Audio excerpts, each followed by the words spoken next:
Diniho ange fane kristianina no tena tia mitsara olona eto ambonin'ny tany indrindra a Madagasikara.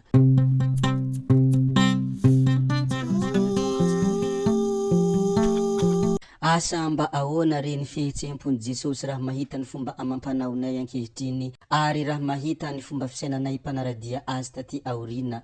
Asa malahelo ve? Asa mbola tena tafiditra amin'ny rariny sy hitsiny ny zavatra ataonay ankehitriny. Tsapa sy fantatra ny tena olana misy amin'ny kristianina ankehitriny fa sarotra ny miala amin'ny toetra ratsy, indrindra sarotra ny miala amin'ny mahazatra. Samy miseho tehy tompony daolo izay olona rehetra mijoro eo ary samy miseho tehy tompony daolo izay olona rehetra resy lahatra ka mivavaka hany ka tsy manaraka ny tena didy izay nomeny Jehova, indrindra ny lalàna izay nomeny Jesosy Kristy.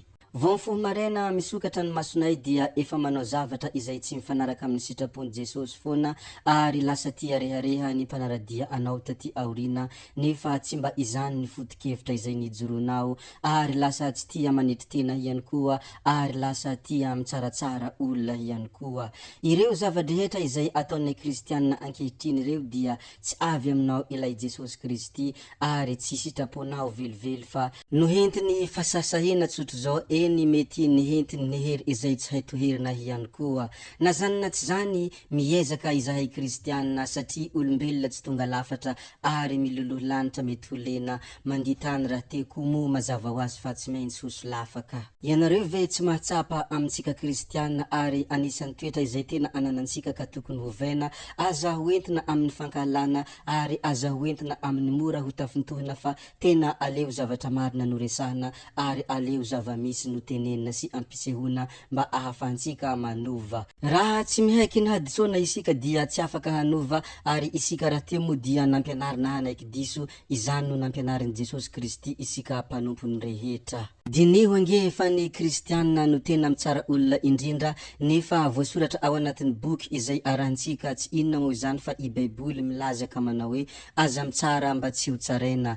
Ny kristianina ihany koa dia anisan'ny tena tia manaratsy ny hafa nefa izany dia tsy mety amin'ny foto-kevitra izay ijorontsika. Raha mbola ananantsika ireo toetra ireo ary raha mbola tsy hafaka amin'ireo toetra ireo isika dia aleo tsy mitontena ho kristianina ary aleo tsy mirehareha fa kristianina fa isika izay dia ilay olona milaza azy ho kristianina.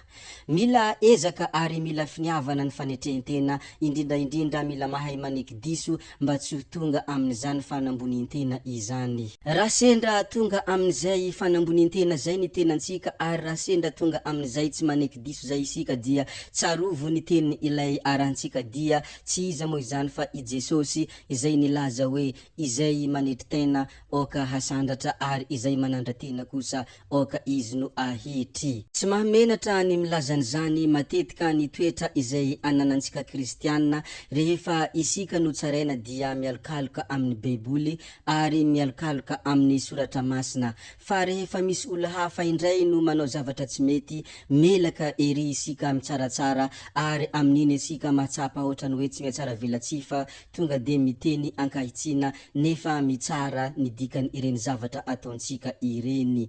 Ka eo mila mahay mandanjalanja tsara ny hoe mitsara sy ny milaza zavatra mahitsy. Isika rehefa milaza zavatra mahitsy dia heritreretintsika fa tsy mitsara nefa rehefa olona milaza ny zavatra mahitsy dia heritreretintsika mitsara. Ka izay fomba fijerintsika izay dia tokony hovaina satria isika dia mieritreritra fa hoe antsika foana ny fahamarinana fa tsy misy olo hafa mba manam-pahamarinana ary antsika foana ny rariny fa tsy mba misy olo hafa mba ankaiky ny rariny sy hitsiny. Izany toetra rehetra izany dia mbola marika ny fanambonintena, indrindra mariky ny hoe tsy manaiky diso fa isika dia tonga lafatra. Nefa izany dia tsy mety amin'ny ilay nahary ary tsy mety amin'ny ilay zanaka ilay nahary tsy iza izany fa Jesosy Kristy avy any Nazareta. Matetika ihany koa ny toetra izay ananantsika kristianina, ny toetra izay tsindrifa lavo ary miravoravo amin'olona izay efa rendrika nefa izany dia tsy mety amin'ny ilay nahary ary tsy mety amin'ny foto-kevitra izay ijorontsika ihany koa.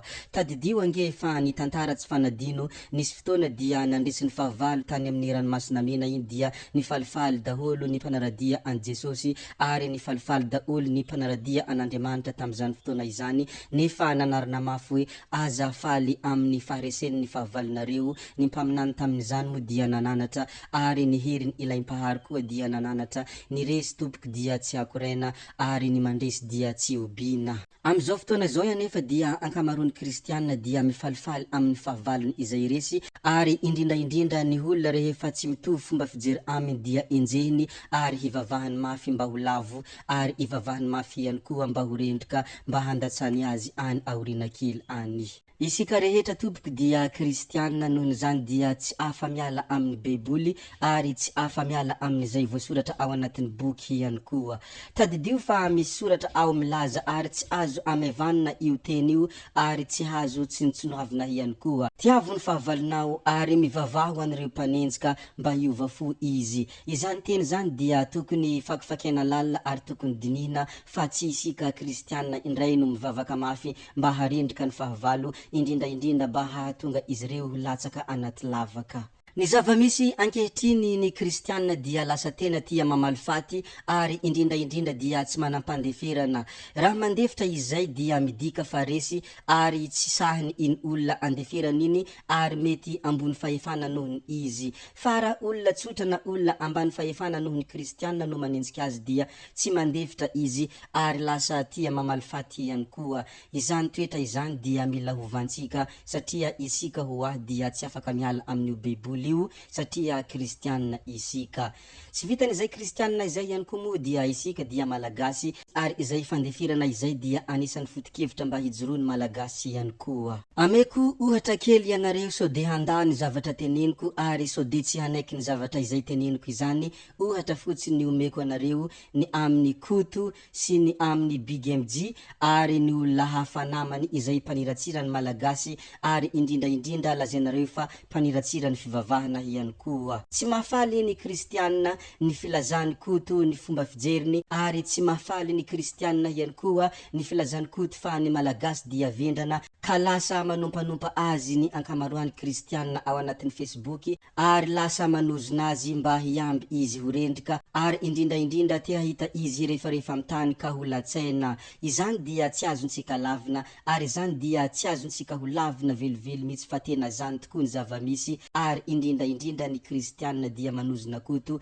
mbola ho hitanao izany hasin'i Jesosy izany ary hanenina anao am'izany sy ny sisa tsy voatanisa. Ny any Big MJ ndray dia tsy resaka fanambanina ny gasy ary tsy resaka fanambanina ny fivavahana kristianina fa tsy zakany kristianina izy mirehareha fa manambola ary tsy zakany izy ireo izy mirehareha noho ny fahombiazana ka latsilatsaina tandremy fa ny volabe dia tsy mitondra anao any an-danitra ary zavaponany aty an-tany fa any an-danitra ny tena fiainana mandrakizay.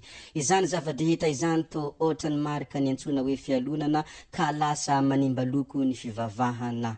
Apetraka tsika hatremo ny resaka mikasika an'izay re tompoko vavy sy tompoko lahy koa dia mankasitrika tsika rehetra na vitany hen'ny hatramin'ny farany ary mbola miangavy anao ny hanaraka ny video manaraka zay fa veloma vetivety amin'ny manaraka indray. Velomo.